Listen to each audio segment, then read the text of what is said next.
Building relationships in high school is not easy. Classmates teased and made mean jokes about the hero of this movie. But when he got superpowers, everything changed.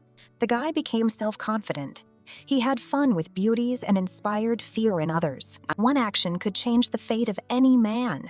It's Emily recaps in a new retelling. Watch on to find out the hero's terrible secret. Enjoy the movie. Deep in the night, Reverend Vane is driving an automobile into the forest. Upon reaching his destination, he invigorates himself with a drink from a flask. Limping, the man goes to dig a hole. In the ground, he finds a strange object. The man examines it and puts it back. Suddenly, the object explodes and the man is thrown back to the van. He drives off. In the next scene, Kelly walks into the store to see his acquaintance Paulette. He comes in to get some noodles. At the cash register, the guy meets his classmates, Dominique and Sarah. The hero eats outside the store. He is noticed by the school bullies, Nelson, Tony, and Reed. The guys are used to bullying Kelly. Dominique defends her friend, but the guys do not listen to her. They put him in a trash can and film it. Dominique offers to give the hero a ride to school, but her friend is against it. Kelly changes into clean clothes and rides his bike to school. Near the school, he eats a box that had noodles in it. The hero's locker is painted. Inside is Rayman and pencils. The boy takes a pencil and chews off the rubber band. The school kids around him laugh. The hooligans posted a video they took in the morning. After school, the hero hurries home. He helps his mother, Bernice, take the shopping inside. On the way, he chews on a paper bag. Dominique has also returned home. She chats with her mother, Terry. The woman thinks Kelly's a weirdo. The boy has been eating paper since he was a kid. Dominique gets angry and goes to her room. Sitting on her bed, she looks at her childhood photo with Kelly. Meanwhile, in the desert, Red Elk is conducting a ritual. The next morning, Bernice calls her son to the doctor.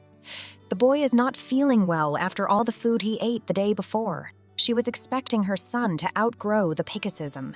Kelly wants to think he caught the flu. The doctor explains that he has an eating disorder. He steps aside with Bernice. The man advises her to take her son to a specialist.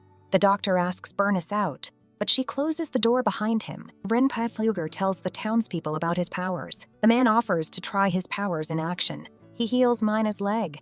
Kelly's mother watches the whole thing. When the crowd disperses, she asks the man to heal her son. They make an appointment to meet. Red Elk also approaches the healer. He offers to help the reverend. The man refuses. The potion he drank protects him. The shaman asks him to give back the drink he found in the old grave. Vane shows the shaman an obscene gesture and leaves. In the evening, the reverend arrives at Bernice's house. After receiving an advance payment for his services, the man enters the house. Kelly looks quite ill. When the healer touches him, he is in pain. Pfluger asks the woman for a moment to recover. Once back in the room, he warns that the healing process may take longer and should not be interrupted. He places his palm on the boy's chest again. The reverend takes Kelly's pain away. The man's pants get wet, and he rolls on the floor. At this time, a hero comes to his senses. He asks his mother to feed him. The corners take the healer away from the Mason home. Sheriff Adler communicates with Bernice. The son is sure the man likes his mother. In the morning, Kelly repairs the chain on his bike. The boy cuts himself, but the wound healed instantly. He shares with his mom his discovery about self-healing. Bernice doesn't understand what her son is talking about, but when Kelly drinks a soda, instead of eating a tin can, the woman feels joy. The hero leaves for school. The shaman watches him. Near the supermarket, the bike breaks down again. The guy meets his classmates again. He chats with Dominique about what happened to him the day before. Pete is watching their conversation. He wants to teach the boy a lesson, but all the blows he inflicts on the hero only hurt the bully. Kelly believes that he has become invulnerable. After school, the hero got a job in a pizzeria. At home, he informs his mom about it. Suddenly, the father of the bullies, Gus Whitcomb, knocks on their door. He wants to discuss the situation that happened in the morning. In the conversation, it turns out that the coach is aware that his sons are bullying Kelly. Bernice is outraged by what is happening and closes the door in front of Gus. The woman asks her son if it's true that he beat up a classmate. Kelly tells her about his superpower. He suggests his mom pinch him to test it out. In the evening, they explore the possibilities of hero invulnerability. Bernice suggests hiding them from others. At school, Tony wants to prank Kelly, but gets punished. In Mr. Crowley's class, the class listens to a lecture about Native American tribes. Dominique drops a hair rubber band on Kelly's desk. The boy ate the tag and hurriedly returned the rubber band to his friend. She asked if he wanted to eat the rubber band. The hero wants to conquer his addiction to eating inedible things. Suddenly, the guy starts imagining how he and Dominic decided to have fun at his house. Sarah joins them. While the guy indulges in daydreaming, the classmates start experiencing things in real life. Kelly runs out of the classroom with a log in his pants. The high schoolers are having fun at a beach party. Tony suggests that the girls join them. Nelson tries to get Dominique's attention. The girl doesn't like it. She yells at a classmate. Kelly stands up for her friend. Nelson wants to teach the hero a lesson, but the coach stops the fight. The boys go to the river. Coach Whatcom promises to find out what's going on with the hero and teach him a lesson. Dominique believes that the man is unfair to her friend. The bullies are speeding down the highway. They catch up with Kelly. A guy is riding a bicycle. The guys want to scare him. Playing around, they hit the hero.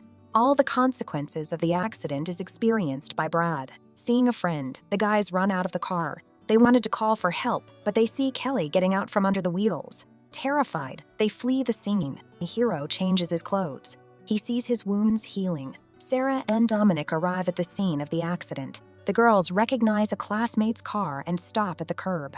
They are horrified by what they see inside the interior of the car. Kelly tells her friend about what happened. Dominique is surprised because there is not a scratch on the guy.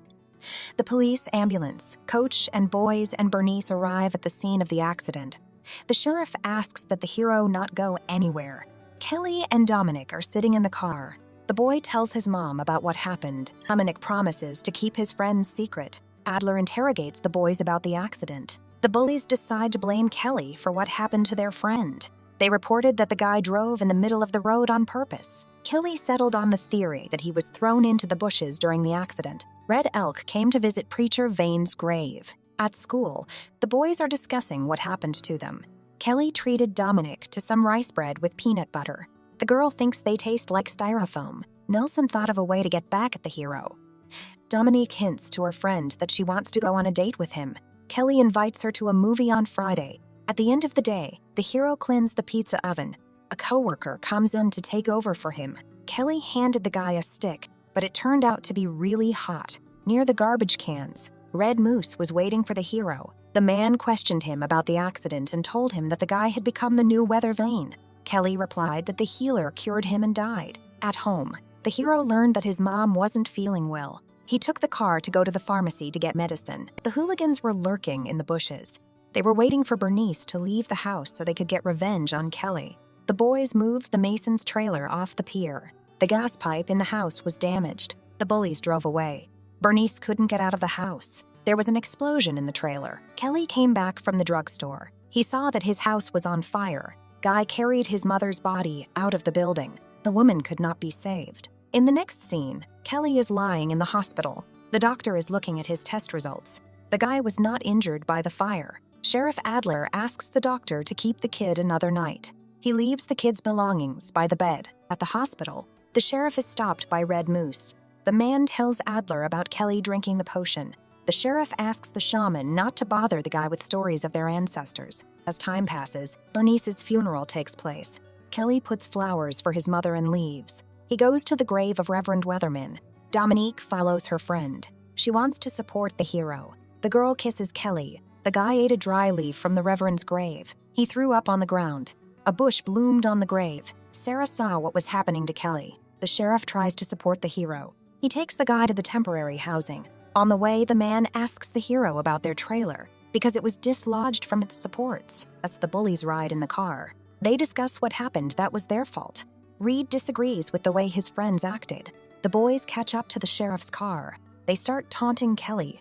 The hero realized that they might be involved in the explosion in the trailer. He jumped out of the car on the run to catch up with the bullies. As the boys arrived at the lake, Kelly lurked in the bushes. He watched the hooligans having fun in the water, sneaking up on the guys' stuff. The hero started eating their stuff. Kelly tied Tucker's t-shirt around his neck. The guys started to drown. The guys pulled their friend out of the water. Kelly made his presence known at the lake. The bullies were afraid of what a classmate could do to them. The hero heard the conversation of the guys. He decided not to harm Reed. The police arrived. Kelly ran away. The guys told the sheriff that Kelly had somehow hurt Tucker. The policeman started asking them about how exactly the guys were having fun. The deputy realized that the boys were hiding something. That evening, Dominique talked to Sarah on FaceTime. Her friend asked her to talk to Kelly. The girl thought a friend had approached her house. She noticed a rice column and movie tickets outside her window. Suddenly, her mom walked up to her. The woman put her hand on her daughter's shoulder, startling her. Terry asked her daughter to close the window at night because it was dangerous outside. When the mother left, Dominique looked out the window again. Kelly decided to surprise her. He invited the girl to take a walk and talk. The hero told his friend that the bullies were to blame for what happened to Bernice. Dominique advised her friend to leave revenge behind. She thought it was better to get the boys to confess what they had done. In chemistry class, the teacher suggested an experiment with dangerous reagents. Suddenly, Kelly burst into the classroom. He started bullying his abusers. Tony wanted to fight with the guy, but Nelson restrained his friend. The hero asks the guys to confess what they have done. Tony didn't hold back. He splashed a chemical in Kelly's face. Tony got a chemical burn on his face.